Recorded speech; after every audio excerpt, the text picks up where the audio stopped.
I almost feel like with some of these, they kind of scrape the bottom of the barrel, or they're just not really all that great for reaction purposes, just because either there's missing information, or it's not quite broad enough, or it doesn't have enough information, or a lot of times, the fussing that happens in the comments over stuff that's left out of them. But we got Watch Mojo here.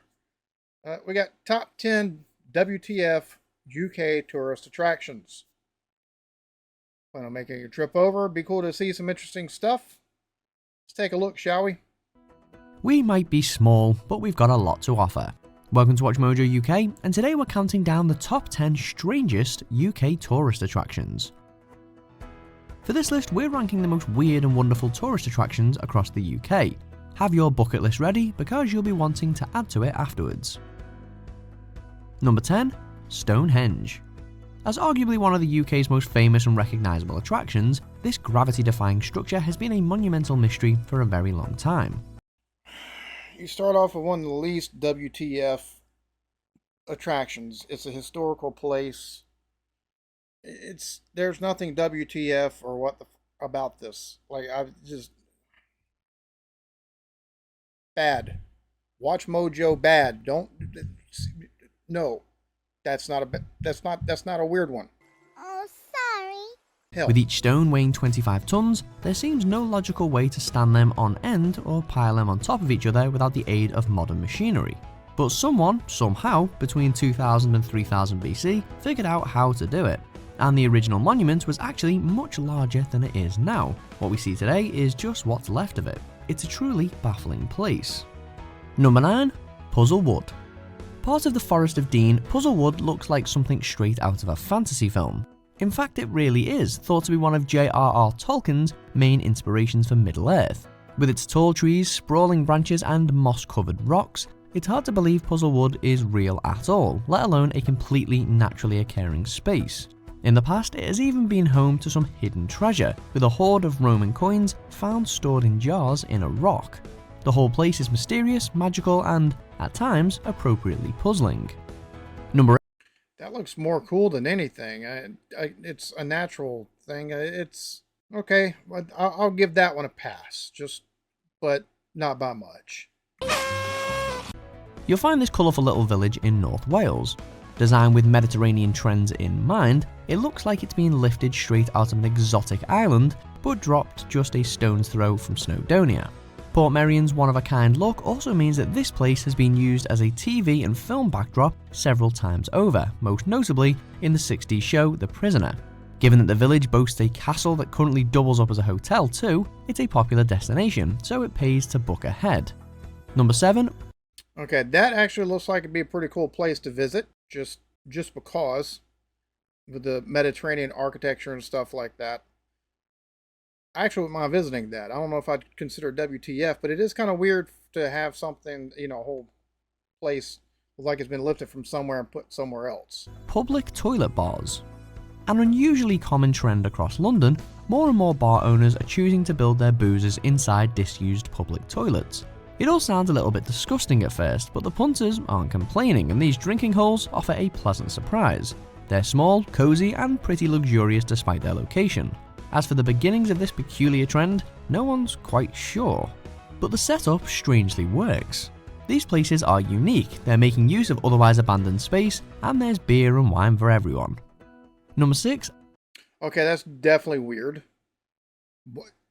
Converting? Yeah, no. It doesn't sound very appealing whatsoever. Abbey Pumping Station. Once used to take in all of Leicester's sewage and pump it elsewhere, today it operates as a museum of science and technology. The straightforwardly named Abbey Pumping Station even has leading exhibits linked to its own unique, if filthy, history. So if you're interested in learning more about toilets, gutters and all things sewage, then this might be the place for you. That's not all you'll see though, with plenty to look at besides, including the original engines that ran the station, which are still intact to this day and restored to working order. Number 5. Diggerland.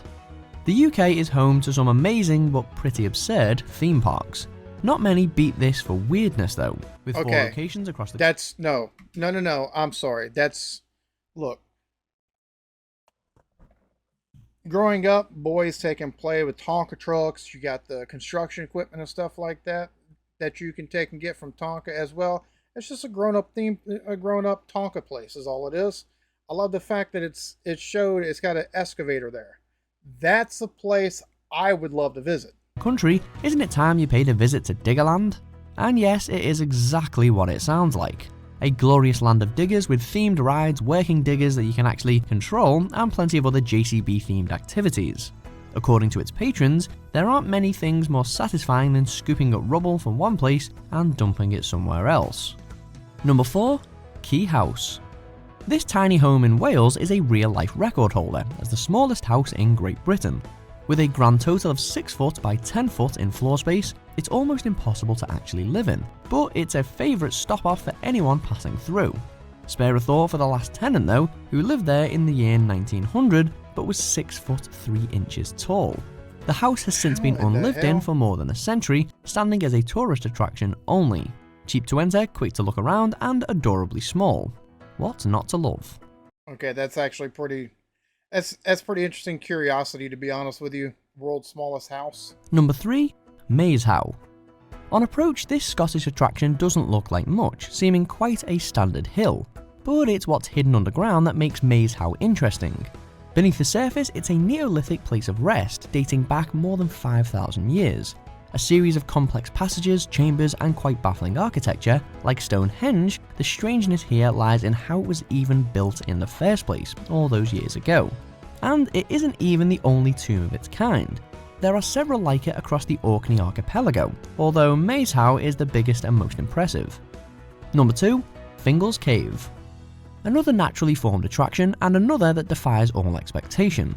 Fingle Cave boasts a near-perfect hexagonal pattern built into various structures that seem as though they must surely have been hand-carved. But in truth, the entire place was formed by lava. First discovered in 1772, it also holds a mythical link to the Giant's Causeway in Northern Ireland, as there's a legend that the two were once connected by a bridge. The similarities between both places have since been put down to them having formed from the same ancient lava flow. Number 1. Okay, that's still pretty cool. Just to be honest with you, the fact that it was formed due to lava flows, millennia ago. That looks like it'd be a pretty cool place to see, especially with the shapes up above, and it even looks like on the walls being hexagonal in nature. I could see how it would take and lead one to believe that it's been hand carved or something over time or at one point in the past. But that'd be really cool to see. No Man's Land Fort. They finished building this place way back in 1880, when it had been originally designed for national security as a means of preventing a feared invasion from France. But today, this fort off the coast of Portsmouth is a luxury hotel. It can only be reached by boat, and only at certain times depending on the tide. But once you're checked in, it's got everything you'd need. Each room has a sea view, naturally, there's a first-rate restaurant, and plenty of space to relax and unwind. Do you agree with our picks? I'm just going to throw this out there. That last one looked like maybe it's a place where you got to have just a little bit of cheddar on you to actually stay there. But that looks, I don't know if I'd call that WTF. That's more cool than anything, to be honest with you. I don't know if I'd have put it at number 1. But the Diggerland, I would definitely take and visit. That looks like it'd be a cool theme park.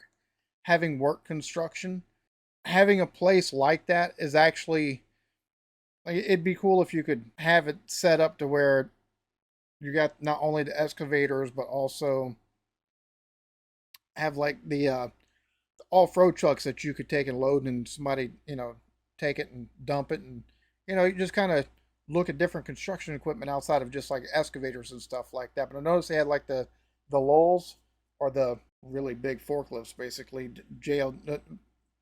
They got man lifts, but also the lull, the larger, the reticulating. Basically, the reticulating forklift, drivable forklift with the large tires.